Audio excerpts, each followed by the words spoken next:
Welcome into Talk the Dog, the show where we find a bone to pick and a take to give. These are not hot takes. These is dog takes. Can I talk that dog? What's up? You really like that?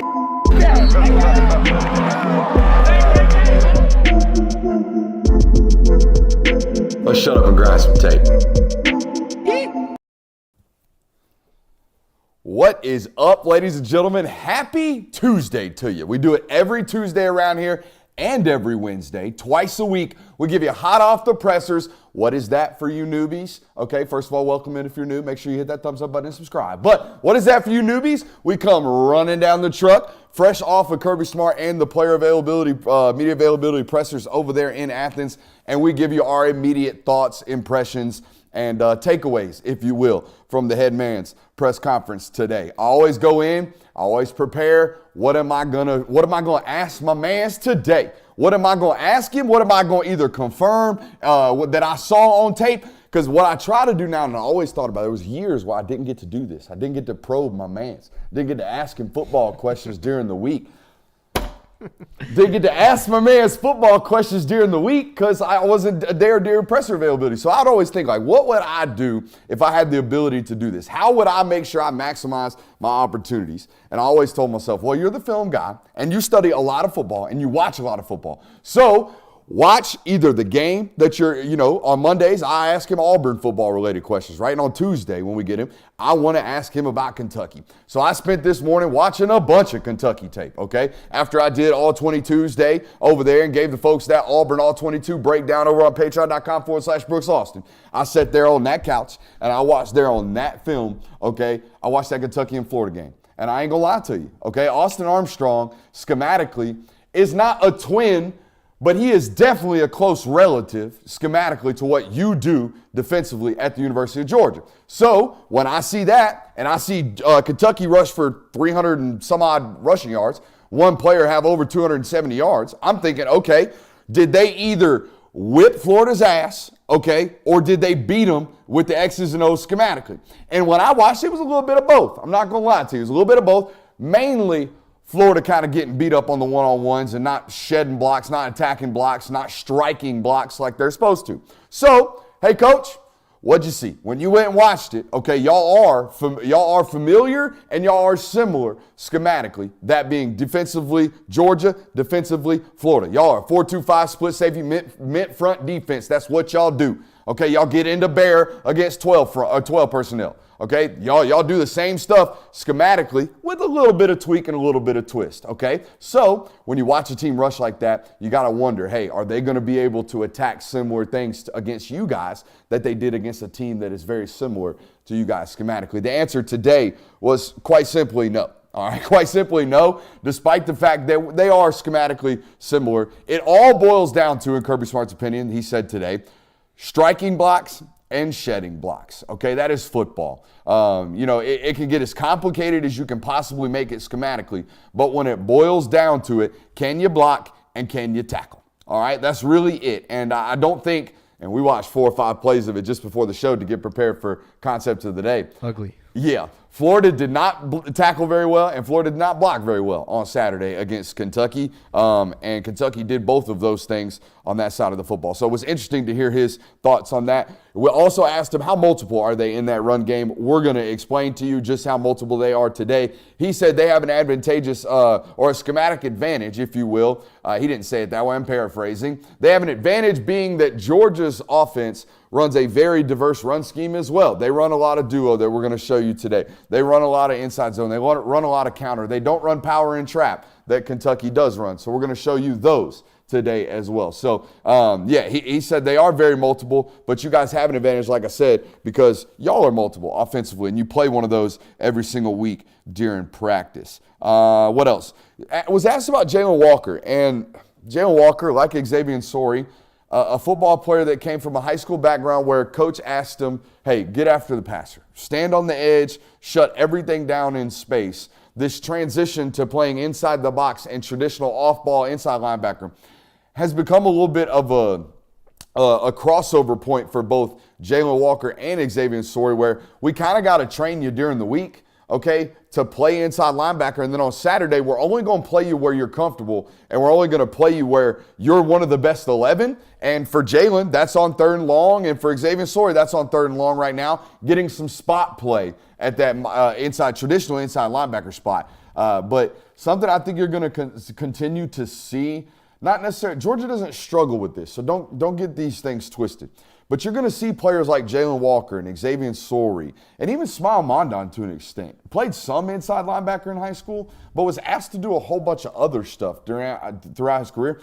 You're going to see guys, like, it might take them year 2, year 3, year 4 before they're completely comfortable inside the box. And I think that's kind of played out over the years. And if you're a fan base or if you're a football coach particularly, we've talked about it on Film Study, you got to be patient, man, and it's hard. It's hard with a player like Xavier Story where you see him and you're like, damn, making a lot of mistakes right now because we're not really comfortable. We haven't seen it all yet, right? But eventually you will, and eventually the talents will eventually take over. I think that's the case with Jalen Walker and Xavier Story right now, right?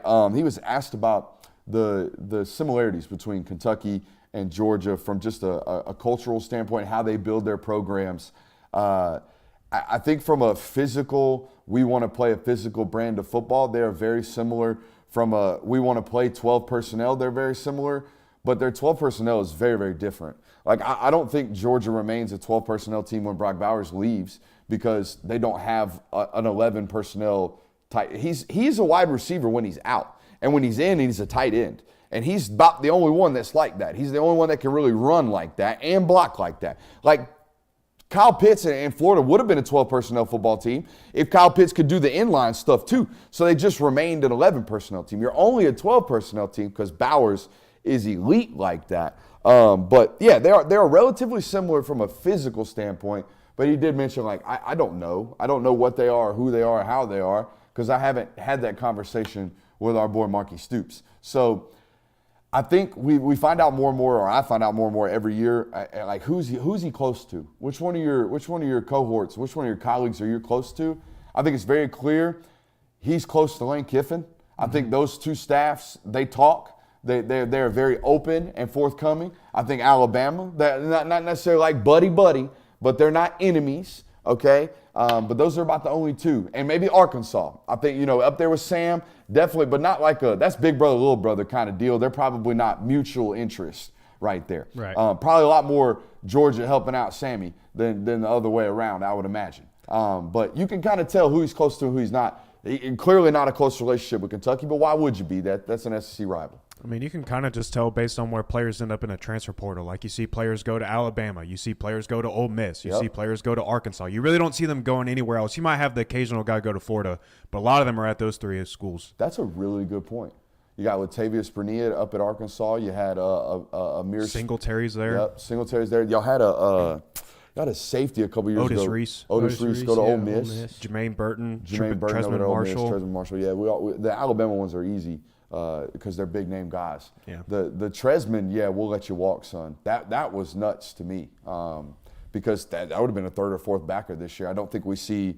Maybe it's because they wanted the growing pains with Xavier. Maybe that's what they wanted, right? We need to let 18 get on the field and grow some because the potential there is through the roof. Doesn't know the question about parity keeps coming up in college football. Where's it coming from? Why is it coming from? Kirby kind of didn't really know, but talked about the deterioration of football in general. Okay. And he is a football historian. He is a football student. He studies and loves the game of football. I think it's very clear when I listen to him talk. He's talked about how he thinks less and less kids are playing. And the main problem that he sees with football moving forward, it sounds like, is the fact that, and this is something I've heard, officials talk about, there's a real struggle to get official crews in high school and in rec league football. Not only because people don't want to do it, but because not enough people know the game well enough to actually be referees. So you have a shortage in referees, and it's even trickled down to a shortage in coaching. Okay, there's not enough football coaches out here that have actually even played the game of football. So that was kind of sad to hear. And it's something I always thought football's never going to die because it's something that, like, we go to these high school football games. You guys have gone with me. It means a lot to a lot of these towns that we go to. So football from a grandiose perspective, I don't think will ever die off. But the high-end skill sets, okay, I've been playing organized, really well-coached football from 6 until I was 18 and showed up on your campus, coach. That's deteriorating from Coach Smart's perspective. And that's interesting for me to hear, to say the least. Yeah, I think a lot of it also stems from the fact that it's kind of a richer getting richer. You're seeing it in college football right now where all these conferences are realigning. It's kind of screwing over your Washington States and your lesser programs. I think the same thing's happening in high school where if you're a 4- and 5-star player, you're going to an academy somewhere. So it probably hurts a lot when you have these public schools and things losing their best players every year. And the same thing goes with coaches. You can't staff a roster because your high school coach is now going to college to be an analyst or something. He did say something interesting about the game of college football in general now. He's talking about, like, I don't think anybody's as good as I look at the teams 3 or 4 years ago, and, like, nobody in the sport of college football is as good as the best teams then. And just, like, that's a 3 or 4 year difference. And I think what the easy answer is the portal. The portal has balanced this, right? Where you take a couple of Jermaine Burtons off the roster at Georgia, you take a couple Tresman Marshalls, and it might not impact Georgia, but the teams that are landing those types of quality football players, they have immediately gotten better. And I also think you've seen a retention of football players across the sport because why wouldn't they take the NCAA up on the extra year of COVID availability? So there's just a higher number. It's just a higher quantity of good quality football players out there. The one thing I've kind of baptized myself in this. I've always watched football, but I like across football, not just SEC football, not just Georgia. I've always been someone who's like a connoisseur of football. But I've never watched it critically, like with the point of Monday, I'm going to come to analysis with this. And when you come with analysis, you come with a different study habit. I think you guys have noticed this, right? And what I have noticed of studying more and more nationally branded football is that, yes, shocker, there are more and more good football players everywhere because you turn on the tape and it's like, shit, UCLA's defensive tackle is a 23-year-old, 6'5", 330-pounder that's playing his 5th year of college football. Yeah, the guy's better than what that team is better than what they were 3 or 4 years ago. So then do you think that, because next year's the last year of COVID years, where freshmen in 2020 will get that extra year of eligibility, right? I mean, no, it's 6. It's 2026. Okay. That's the way I look at it, right? Because if the guys that were on that roster, they have a redshirt year and they have an additional COVID year. Yeah. So if you were a freshman in 2020, hypothetically, you can play until 2026. And if you were a freshman in 2020, and let's say you had a medical injury, okay, you might be able to play until 2027. Mm-hmm. So to answer your question, it's a +6. So, but my point is, when those guys finally leave and you don't have the 24 and 25-year-old players in college football anymore, do you think talent's going to dip back down? I think the quality of football, but it will as a whole drop down, right? But I think the parity aspect of what the portal has created is teams not having as many holes, okay, or having the ability to fix those issues, right? You look at a team like North Carolina, had Montrez Walker actually gotten eligible, the loss of Josh Downs through the portal and adding 2 or 3 different receivers has now been like completely vacated. It's not completely, but it's been made a much lesser loss than it used to be. And now North Carolina remains the 8-4 football team that they were the year before. So I think he has an easy answer of parity is being caused because of the portal, but his answer of, well, we just got a bunch of not so good football teams because the product as a whole has deteriorated is something that I didn't necessarily take into consideration. Hey, let's welcome in the folks to tonight's show real quick before we hit you with these rest of Kirby Smart's updates from today's press conference, like the injury report. I know you guys are holding on to that. Hey, welcome into tonight's show. We got a loaded one for you. Okay, we're going to give you some concepts of the day. Okay, we're going to talk about some Kentucky film pressers for you. I think Pro Football Focus grades are the worst thing to ever happen to the common fan, and I just want to rant about it a little bit, so we're going to bring that out. We got Tuesdays with Terrence, obviously. Mark Stoops was talking about the boy Brock Bowers today. I want to do some Brock Bowers comps as well, and if someone told you in July that the SEC East would look like this, I think you'd have called him a liar. We're going to talk a little bit about that. But make sure you're hitting that thumbs up button, like, subscribe, and rate and reviewing, all that good stuff. I also want to give a quick shout out to our friends at Prize Picks. If you go over to Prize Picks today, use promo code Brooks, okay, prizepicks.com. Promo code Brooks, you will get a 100% deposit match upon your first entry. What does that mean? You put in 50, you get a 50 back from our folks at Prize Picks, all the way up to $100. So you can immediately get a free $100 today if you have not signed up over on Prize Picks using promo code Brooks. Make sure you're going over there and supporting those who support us. Appreciate you guys for doing that. Let's talk a little bit about that injury report. Talked about Javon Bullard, was asked about that. Someone noticed him limping after availability. You did as well? Yeah, I saw it. Like, so you can go ahead and do it. I'll tell you. No, go ahead. Tell me what you saw. Basically, when he was doing his player interviews, they had the guy cutting the tape off, and he barely walked out of the interview. Yeah. Like, So he was gimping out. So the answer from Kirby, actually, shouts out Vitamin Water making a zero. Shouts out to the producer getting away from me while I'm drinking, too. I like that. Anyways, he was asked about Bullard limping off today, and he said that he escaped unscathed was his answer. And what we saw, I didn't see it, but what you guys saw in the media availability is soreness, is what Kirby said. Yeah. It's like the dude hadn't ran or hadn't done a lot in a long time, so he gets out there, and yeah, you're going to be a little bit sore after that football game. So that was to be expected. He said he's fine. They didn't do a whole lot yesterday, he said.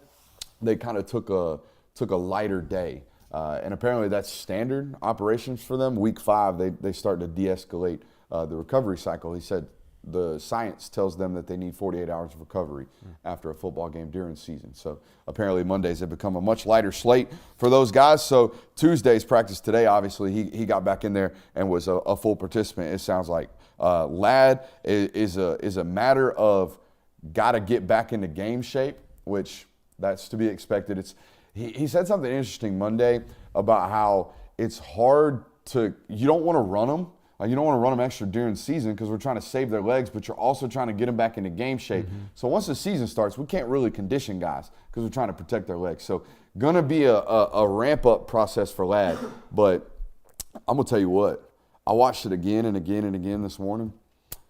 Mans is back. Like he looked like Ladd McConkey. The routes were crisp. Ladd, I don't know if you watched the show. I don't know who watches the show. I'm sure someone does in the McConkey family.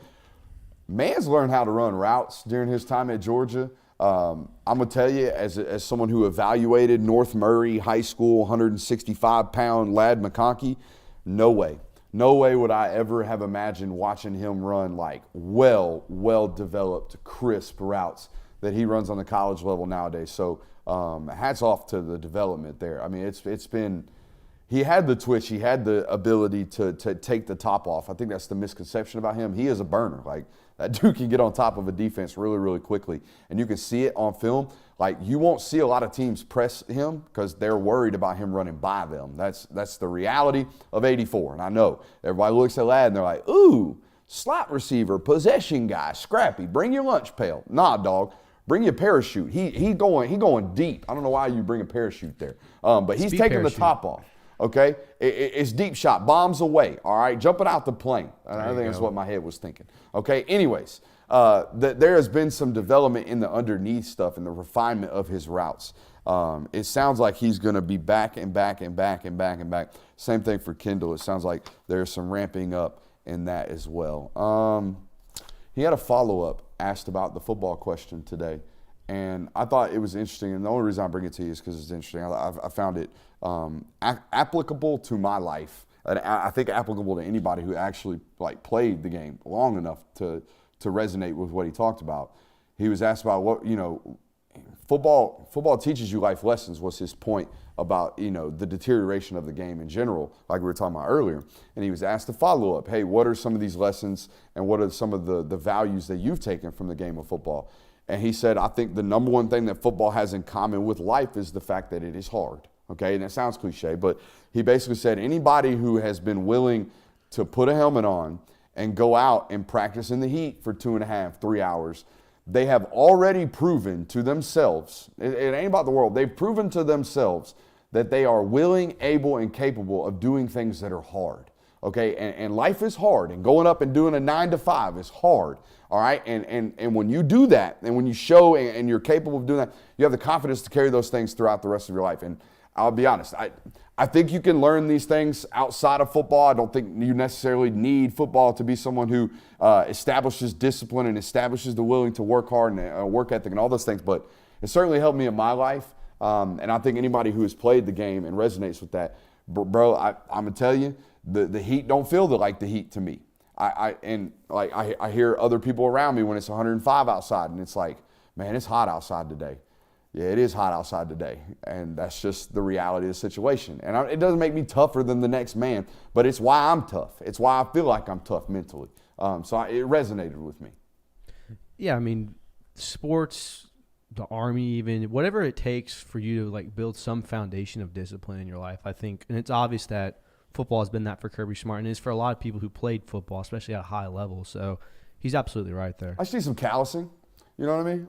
I need someone to not like just harden my edges just a little bit. And I think football especially did that for me. So, and it sounds like it did it for Kirby as well. And it was interesting to hear the 9 to 5 comment.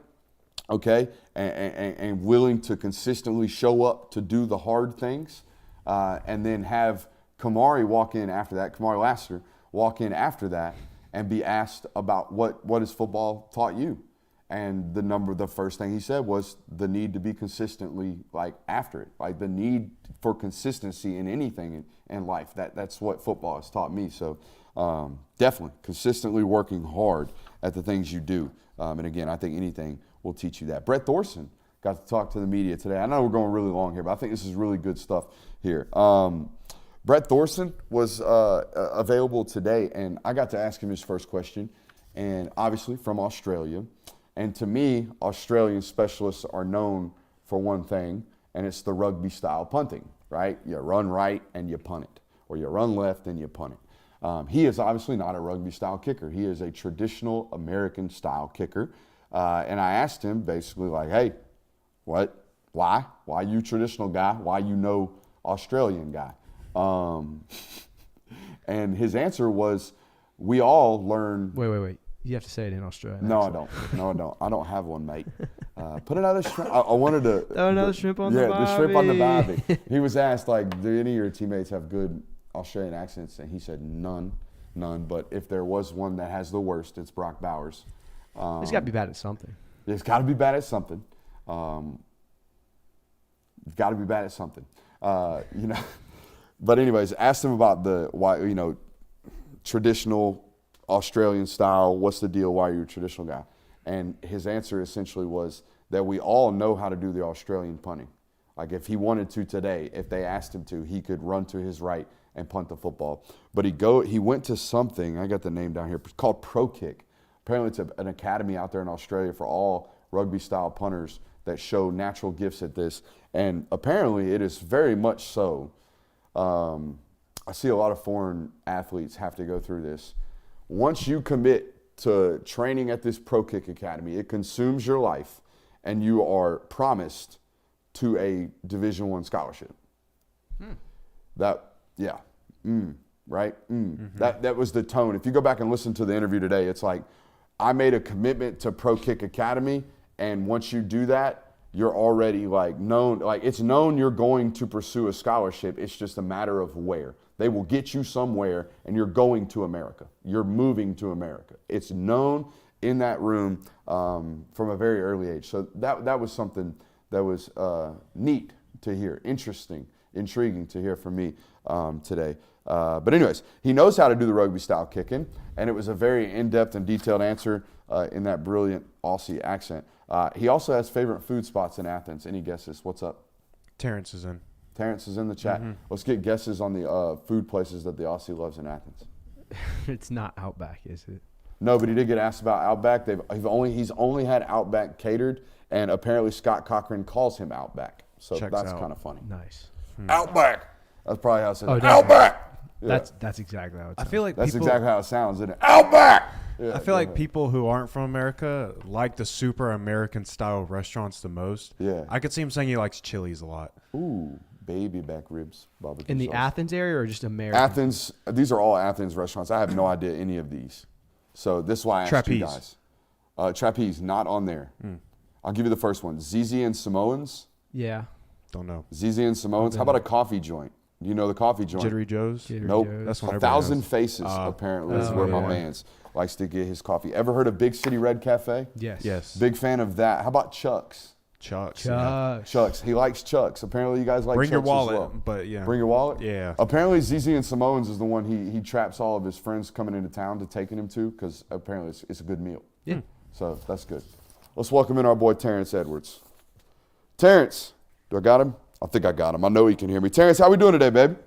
Man, I'm doing well. How about yourself? I cannot complain, man. It has been a good day to be me. You know that? I love what I do. You know what? But I'm shocked that, and I'm kind of offended that the blind pig wasn't on that list. Oh. Good. See, you guys are Athens like Staples folks. I don't know shit about Athens. There's good food The everywhere. Ask any older player about the blind pig when you see him. That was the spot Yeah, they that still we do. went to. We had a couple of soul food restaurants in Athens, or but the blind pig was the spot. Not the new blind pig. It's the old blind pig under the bridge. Oh, Yeah, they have like 3 locations Yeah. now. dope. So blind pig, good to know. Hey, so we saw some guys from Holland walking outside the stadium on Saturday, Terrence, okay? And the only reason we talked to them is because one of them was in a poofy mini skirt. That's to be decided later. This will be talked about later. But if I were to ask you, Terrence, hey, these dudes from Holland over here, they don't know jack shit about college football. They don't know nothing about Auburn and what they're about to experience at Jordan-Hare. If you just had to say, like, in a quick paragraph, what is Jordan-Hare voodoo magic like? How would you explain that to them? It is exciting. If you've never been in that stadium, it is electric.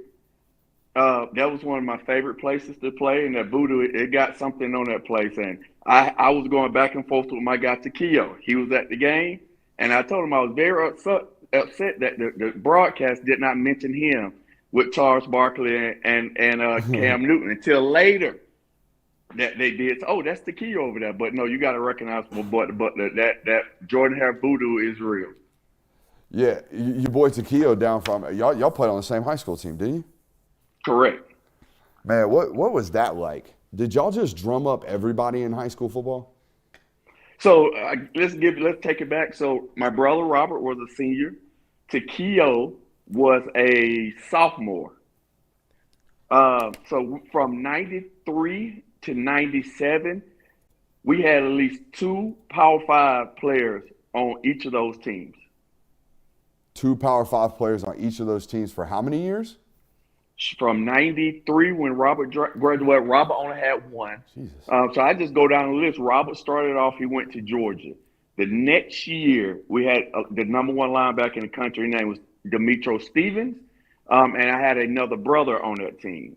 The next year after that was my freshman year. That's Takio's senior year. And we had Takio went to Auburn. We had an offensive lineman named Jeremy Brett went to Florida State. The next year, I had a cousin that went to Georgia Tech. Well, I'm lying, only one went that year. The next year after that, we had a safety linebacker guy named Chris Horn to go to Alabama. The next year is my senior year where we had 3 on one team. 2 went to Georgia, myself, a linebacker, and another best friend of mine went to Alabama. So from that little time, we was deep. We was deep. Playing like 2A, 3A high school football? So at that time, it was 4A was the highest classification, and we was 2A. Wow. That's crazy. That's some college football production that would rival pretty much anybody in these metro Atlanta areas nowadays. And there's a bunch of them that produce them like crazy. One of which But you coach at right now. I tell you this, these are homegrowns played in the same park. There you go. That's what it's all about right there. Ain't a lot of that going on nowadays, man. Right. Ain't a lot of that going on at all. Hey, we were just talking about a guy that you trained. I actually saw him about 2 weeks before he came to you for the first time, and that's Ladd McConkey. I know you watched the game Saturday, and I know you've probably worked with him since, he's gone to Georgia. I know it's a tough question. Did you ever think he was going to develop into this type of route runner? I know he always produced or showed the ability to take the top off, but did you ever think he was going to be able to route up like this? Yes. if you go back and listen to some of the segments I did on Dog Nation, I've been talking about Ladd since he got there.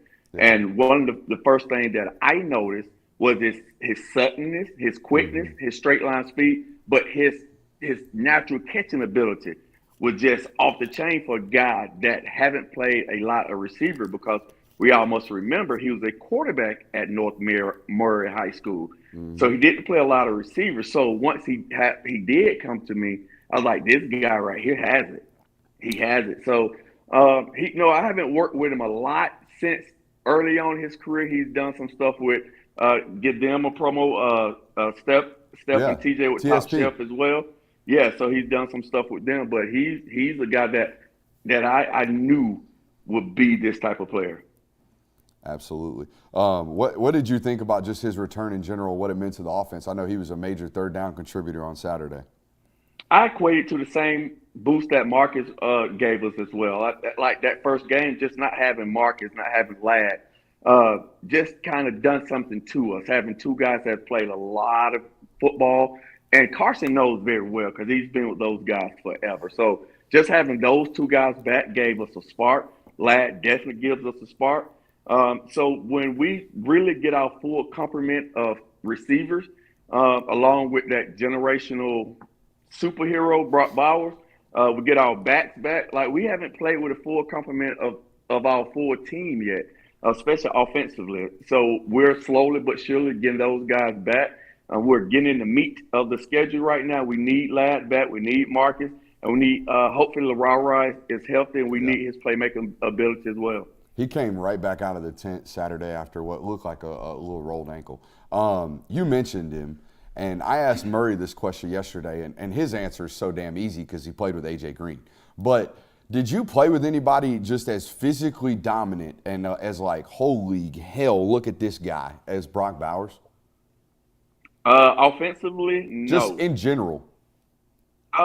David Pollard. But I say one thing about David. David wasn't naturally talented like AJ or Brock. He just worked himself into the player that he was. And he had an attitude to go with his ability. So he didn't have all these God-given abilities like Brock. He just played so dang hard that I think he overachieved a lot. Yeah. These guys are just generational. And so just for the generational talent, I can't think that I played with a generational talent like AJ or Brock. Ben Watson was more of a specimen than Brock, but it's not the player that Brock is.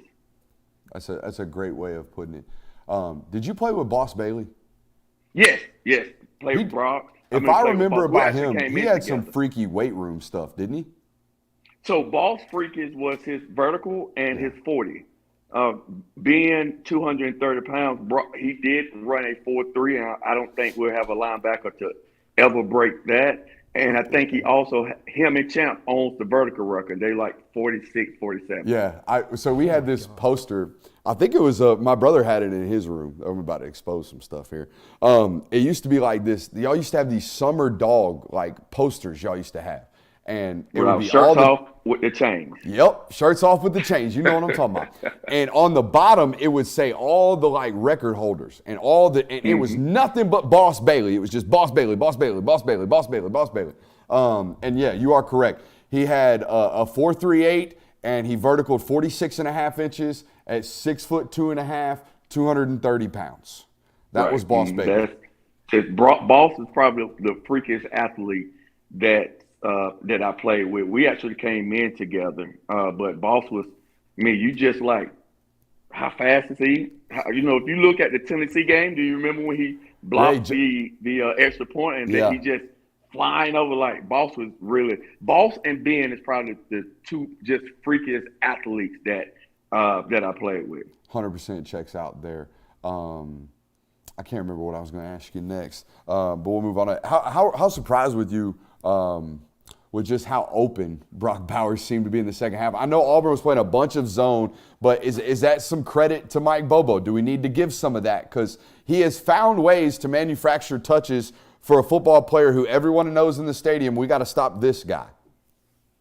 So I just think, Auburn or any team that allows Brock to beat them, I just don't think that's the right game plan. You're going to have to throw the ball to others to beat me. Like, we're going to double him. We're going to high low. We're going to do everything in our power to not allow Brock to affect the game like he did. So I'm going to make Bobo and company just find sneaky ways to get him the ball to make it tough for him. And they didn't. And Mike Bobo put him in positions to make plays, and he made them. And I tweeted this. I don't think Carson started the game very well. No, it's been over-documented of how he hasn't been able to connect on explosive plays. And we had Oscar open.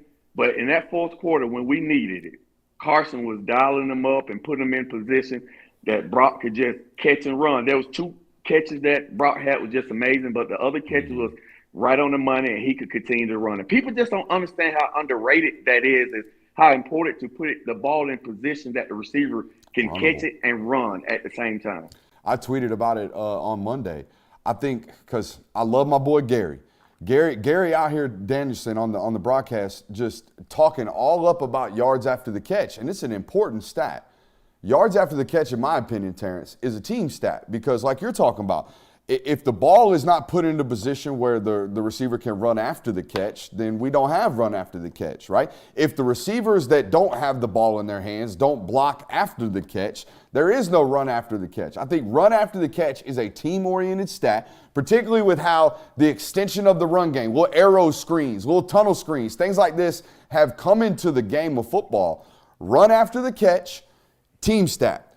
Yards after contact, individual stat. And Brock Bowers is great at both. That's why this matters. And I think a guy like CeeDee Lamb, great at both. It's why it matters. But yards after contact, the individual stat. Would you agree here? Oh, most definitely. I'm sitting here laughing about something you just said, that how the tunnel screens and all form of screens that everybody in the world, from Little League up to the NFL game, is throwing these screens. Mm-hmm. And people talk about Bobo throwing screens. Like every level of football is throwing all type of screens to get the ball in the hands of your playmakers as quick as possible. It is an extension of the running game. But people complain about Bobo throwing screens. But you look at it, every school in NCAA football and on a professional level throws screens, but we the only one complaining about throwing screens. I digress. But yes, it is definitely a team kind of stat, because if the receivers is not blocking downfield to help him get those yards, if the quarterback is not putting the ball in a place where he can catch and run, then those things don't happen. But it is definitely a team-oriented stat along and give the guy the ability to make people miss and the ability to just get yards on his own. But it's also it's a compliment to his teammates as well. Got to give communication with ball placement as a higher level. The higher levels we go into football as a quarterback, it's not about just hitting the guy in the chest. Sometimes it's about putting the ball on his left hip to stop him, and instead of running him into the safety. Sometimes it's about putting it on his back shoulder, right? Ball placement, as we get higher up into levels of football, is far more important. How are you feeling about this matchup this weekend, Terrence, just in general about Kentucky? I'm feeling good about it. I want people to really understand. I heard Coach Smart talk about run fits and the running game, and I just want people to just listen to this. Running with the quarterback and running with a traditional tailback is totally two different runs. It is totally two different. Why? Because if you run the ball with the tailback, we have more hats. If they run the ball with the quarterback, that brings an extra blocker into the blocking scheme. Yep. So I just don't feel like they will be able to just run the ball up and down the field on us like they did against Florida. I know people talking about the running game, but just running a running quarterback versus a traditional running game is totally two different types of blocking, and you adding an extra man to the blocking scheme is totally different. So I think we're going to win. It's another notch that I think Carson needs to knock off his belt, because Kentucky is a terrific team, coached very well by Bob Stoops. They're going to come to play. So he has to continue to grow as a leader. I just like people continue to talk about slow starts. I just want to just be able to move the ball, get first down. That don't constitute for me a slow start. Yes, we haven't scored points, but you still can move the ball and find ways to and see what Kentucky is doing. Yes, we would like to score points, but I just like to get a couple first downs on that opening drive if we don't score points. That don't constitute to a slow drive to me. Yeah, I think Kirby said some stat today. I think they've only had 1 3-and-out in the first half all season. So the slow starts are something, but they've at least moved the football. They're not 3-and-out in football or, on possessions very often. Hey, he's Terrence Edwards. He's the all-time leading receiver at the University of Georgia for now. Okay, and he joins us every Tuesday. Terrence, I appreciate you, baby. Hey, who y'all got this week? We're getting into region play, so we have South Forsyth this week. Ooh. Oh, that's your old stomping grounds. You just oohed for some reason. They used to be good when I was there. I don't know about it anymore. We're not taking no shots right now. Terrence, appreciate you for being here, buddy. We're not trying to have to make man's deal with bulletin board material from our stupid little show this weekend.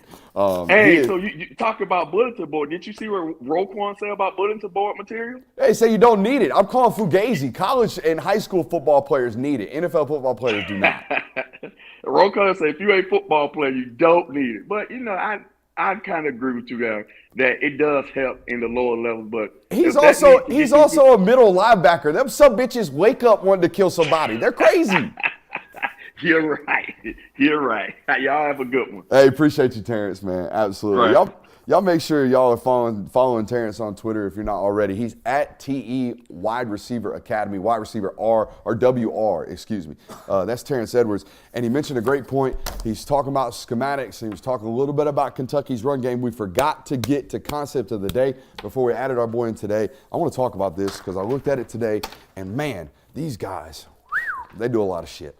They do a lot of stuff, guys. They do a lot of stuff, and I asked Kirby about it today because I saw it on film, and I'm like, damn, they are multiple. Okay, what do I mean by that? They run a multitude of stuff. Okay, they are not your standard, we do inside zone, we run counter, we run trap, we run power. No. They do it all. I went through the film today. In the first 3 drives, I saw them run duo. I saw them run standard split zone. I saw them run counter. I saw them run GH counter. I saw them run power. I haven't seen power really be featured in college football since like 2016, 2017, unless your name's Lincoln Riley. And I saw them run trap on Saturday. So I think it's important that we kind of show you what all of these things look like out of one formation so you can see the difficulty that comes with developing a game plan and preparing your football team for a run scheme like what Kentucky runs. All right, everybody ready? Let's get after this. This is a little version of Shut Up and Grind the Tape live for you guys. We're not actually going to show you the tape here. It's just an image, okay? So don't be getting us. All right, here we go. They have 2 tight ends in the game. They are in 12 personnel. All right, their base play, the play that they make their bread and butter off of, okay? Ray Davis had about 180 yards off of duo on Saturday. What is duo? Duo is a little twist off a standard inside zone. Standard inside zone looks like this. Everybody runs on their 45-degree track. The guard or the running back takes a little step and he attacks the first combo past the middle of the line of scrimmage. So here's the middle of the line of scrimmage. The first combo there, okay, or the first down lineman will be this 3 technique. We are reading that and we are cutting, okay, off of wherever the space is created. That is standard inside zone. Now, against over fronts, odd fronts, bare fronts, okay, what you have right here where you have a down lineman, a down lineman, a down lineman, and another down lineman, against fronts like these, teams thought, okay, look, man, this is really goofy. We have these standard inside zone combos going out here. Okay, we're trying to press this front side gap, and we just keep getting chased down from the backside. Everybody just keeps landing on our back feet, all right? And we can't really get movement over here because these guys are really, really good. All right, so how are we going to attack defenses like this, okay, with blocking on angles still, okay, but really trying to maximize where the bubbles are in the defense. So here's the bubble in this defense right here. So how do we run standard inside zone concepts while also attacking this bubble? Well, insert duo. Okay, here comes duo, the new run play that we're learning on the channel today. Duo is all about getting combinations, okay, on the backside, okay, while having standard inside zone concepts. So we're going to block out here with the right tackle and the right guard. Okay, we're going to leave the Mike linebacker pretty much unevaded, okay? This combination is going to get to them, all right? And that's who we're working. The running back is reading the flow of the backside inside linebacker. His track now has become straight down the backside combo, okay? This combination block right here is now the point that we are reading.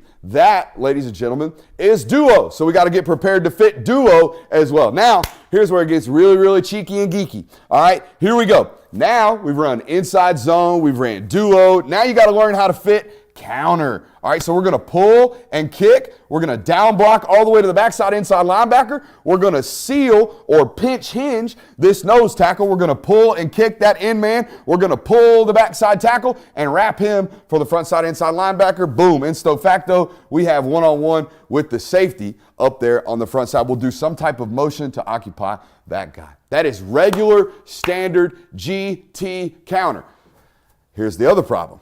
They also run it with the H-back, okay? So they'll do this, they'll block down, they'll get their combination blocks, they'll pull the backside guard, they'll hinge the tackle, and then they'll pull the H-back and insert him. That is GH counter. All right, what else do we got, Brooks? Well, shit, they run power too, okay? They run power too. What is power? Power is pulling one guy. Power's just pulling the backside guard and inserting him. It's a way of taking this hat over here and now adding him into the formation or into the equation on the front side of the play. So there's power. Okay, you also got to stop trap, which trap's a little spin-off on power. Trap's just where we pull one guy and we kick this 3 technique, okay, and then we slam it right up there in A-gap. So what do you do, folks? Well, I'll tell you what you do. Your ass is in inside run period, okay, for about 7 or 8 periods during practice all week. You are studying, you are fitting, you are doing walkthrough periods, you are fitting gaps over and over and over and over again, seeing looks. Oh, we got down blocks. Oh, we got pulls. We got all kinds of different stuff. You got to see these things over and over again because, again, this is not some offense that's trying to beat you with pace or beat you with passing concepts. No. They are trying to get +1 counts in the run game, and they're trying to run it down your throat. You got to be prepared for it. Florida was certainly not prepared for it from 2 standpoints on Saturday. Okay, I think when I studied them, I thought they were in the right gap most of the time. The problem, which means they were properly coached, the problem Saturday for Florida, they didn't strike a damn block one. They did not. I watched it and watched it and watched it and watched it and searched and searched. And look, I didn't see until the midway through the second quarter when Scooby Williams struck a guard and hit it. I saw one head snap back, one. Midway through the second quarter. You're going to get your ass taken to the woodshed against Kentucky any year, period, under Mark Stoops if you do not strike blocks, period. Whole lot of dip and rip. Yeah. Whole lot of be ready to just absolutely strike on Saturday. Has Kentucky always been like this, or is this a new wrinkle they have? Because I feel like they've always been a run-heavy team, but... So since Liam Cohn got there in 2021, they adapted this 12 personnel. Looks a whole hell of a lot like Sean McVay and the Rams run scheme with all the jet motion and all the snap with the mesh at the snap. And all that good stuff. And the thing that they've added onto it at Kentucky that the Rams and the Niners and all these NFL teams can't do is the additional screen game on top of all this stuff because of the ability to run RPO concepts. The problem, when I watched it on film for Kentucky, in my opinion, I don't think Devin Leary has played very well this year. We're going to show it to the fans over on patreon.com/Brooks Austin. We're going to break out all 22 of them tomorrow morning. Guys, that looks to me, lower half, that looks to be JT Daniels, okay? The same stuff that I fought up and down about with the lower half mechanics and the inconsistencies that it creates and the inaccuracies that lead to having such issues with your lower half. If you want to find out, we'll show it to you tomorrow, patreon.com/Brooks Austin. That was noticeable to me on tape. He's either going to miss high, low, left, or right. There is going to be some drastic inconsistencies with his ball placement. But the thing that I've found out about these guys that have this counterintuitive lower half mechanics that we're going to show you tomorrow is that it doesn't necessarily impact their intermediate or layering of the football. Okay, if you remember JT Daniels' time at Georgia, really good at the corner. Okay, really good at the corner route, really good at the back shoulder fade, relatively decent at the deep ball just because he would take the chances, right? But if he ever missed, it was on like damn, you just snapped that ball on that little bubble screen right there. Why'd you spike that ball at his feet? What the, you know what I'm saying? There's like minor, like random misses, lower half mechanics and inconsistencies with that stuff right there. So you'll see that on Saturday, I would imagine, and we'll show you that over there on tape. I want to get this rant out, okay? And I want to do it here because this is our biggest audience.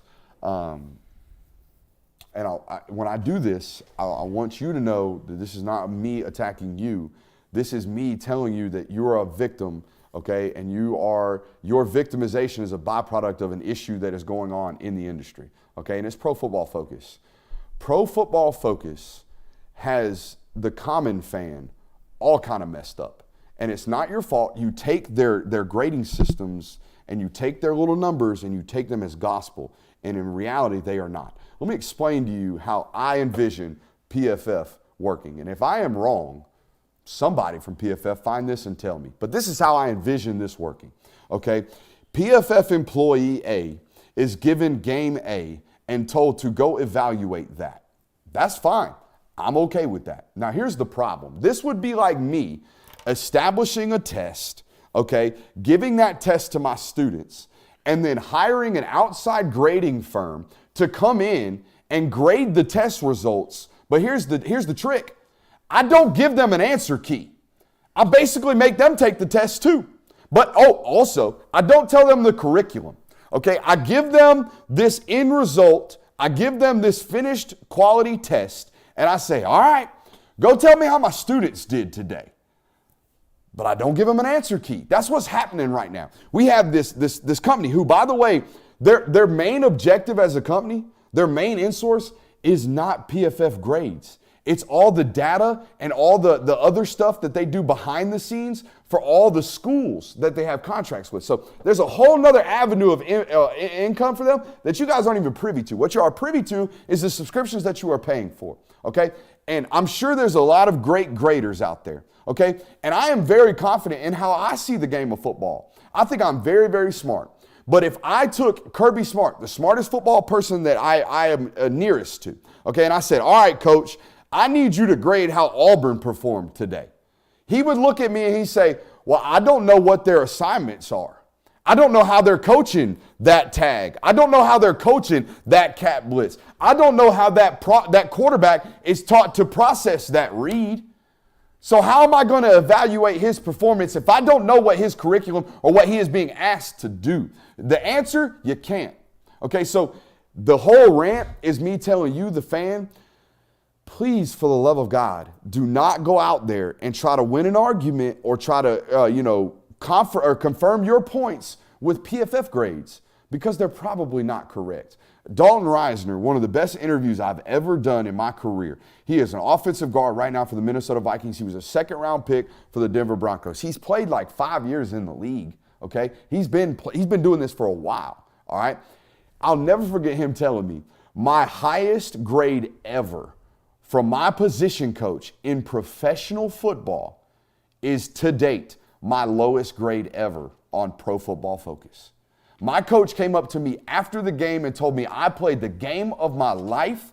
I went on Twitter and PFF told me I played the worst in my life. I'm not saying every single time that's the case. I'm just saying, please, for the love of God, stop. Stop gassing up Pro Football Focus grades. All the other stuff is great. All the other analytical data that they have, terrific. But I think even Pro Football Focus, even Chris Collinsworth would tell you it's an imperfect science because they don't know what players are being asked to do, so how are you going to evaluate them on what they're doing? So I think that's a tough one for me, guys. I don't know what your feelings are on PFF. Do we have anything else that we absolutely – I want to do this before we go. Brock Bowers was given some comps to not necessarily directly to Gronk, but was kind of like talking. Mark Stoops was talking today about the times he spent around Gronk at Arizona. Gronk was a second-round draft pick. He was a freak in college, but he wasn't this. He wasn't this at all. I don't have a comparison for Brock Bowers because here's the deal, and this is funny. This is how much content we do. You told me this week when we were on our road trip to Auburn that you had heard someone mention that NFL scouts were already talking about Brock Bowers' size, and it was us on the network because we had been talking about it. Guys, we talked about this. Prepare yourself now. There are going to be NFL evaluators that get in front of cameras this year and talk about Brock Bowers' lack of size, because he's not unearthly, godly big. He's not. He is 6'4". He's 225-ish pounds, 227-ish pounds. Okay, what makes him great is his unearthly motor, his ungodly core and lower body strength, and his speed. He is way faster than anybody that is his size. Okay, so that is what makes him great. But the questions that are going to come about his evaluation point, and for this matter, in this discussion, his comparison, is what do you do with him? What is he? What size is he? Because there are traditional tight ends, right? There are Darnell Washington, inline tight ends. There are, I think of Zach Ertz this way. I think of Rob Gronkowski partially in this way.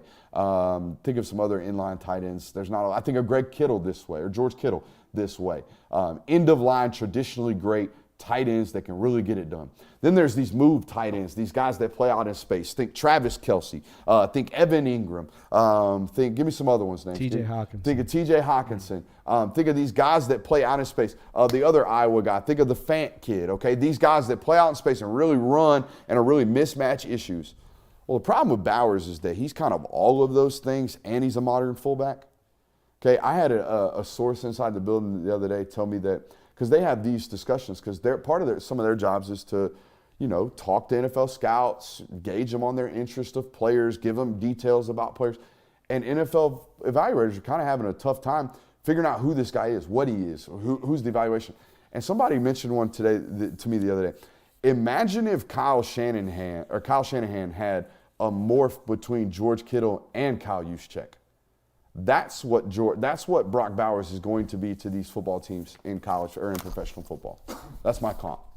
A hybrid between Kyle Juszczyk and George Kittle, but the greatest to do both. Yeah, I don't think there is a one comp where you can say he plays like this player or he plays like that player, because he does pretty much everything that you would say all those players do. So I think you have to kind of combine players and say, well, he's a morph of this guy and this guy. So there isn't one true comp you can make for Brock Bowers. That's how unique he is. I actually fell victim to the Tuesday preparing for the show, because I did this in a fun, joking manner of Brock Bauer comps. Let's hear it. Okay, first one. Brock Bowers is the player that makes a team off limits in video games when playing against your friends. Like a Michael Vick in Madden 04, or like a Bo Jackson in Tecmo Bowl. Like a Tim Tebow in 09. Yeah, something like that. Another one 6'8" hook. Another one I said is Brock Bowers is the player we all envisioned ourselves as when we were little kids playing football in the backyard by yourself. Like just roundhousing teams. Just all dogging around everybody. Dog. Yeah, putting up 100 points just because. I think the other one I said was Brock Bowers is LeBron James in the fourth quarter after giving the stare down. Brock Bowers is the best athlete at your middle school that somehow remained the best athlete in high school. That's a good one. He's the only one to ever do it. Yeah, for sure. Because like 9 times out of 10, that freak in 7th grade is like 5'8". Just like quick grow in. Yeah, it just didn't done. put on. Yeah. Like, damn, he's still 6'1". Yeah. Anymore? I like these. I like this game way better than what we did. I said he runs like he ate the star in Mario. That's dope. He does run through contact like anything I've seen. And people avoid contact with him. Someone said I really don't see a ton of that. I really don't. I just think he runs away from a lot of arm tackles that you think, like, guys think they're in spots. They think they're in the right position, and then he just gasses right by them. Maybe that's what it is. That's why I think the green turtle's or the red turtle, that one, yeah. That's a perfect example of what Brock Bowers is. All the highlight clips of him getting into space, yeah, he might run through an arm tackle every once in a while. He might stiff arm a guy, but a lot of them are, whoa, how did he find that gear? Yeah. Wow. Yeah. He just pulled off, I think it was the end around they ran against a South Carolina game where they had him pretty much dead to rights. Like they read it perfectly, and he still beat the angle on it. Brock Bowers is Vin Diesel's black vehicle that he has in his shop. The Dodge Charger. Yeah, is it a Charger, Challenger, It's a whatever? 71 Charger. It's a Scat Pack. Oh God! But that's who he is. He's got the ability to be a dragster and be out here drifting. Yeah. Yeah. That's all I got. That's all I got. I think that's all we got for the TTD, talking that dog. We got a whole hour of NBR coming up, and we're going to start with Texas. I can't believe it. We'll see you over there. Love you. Bye.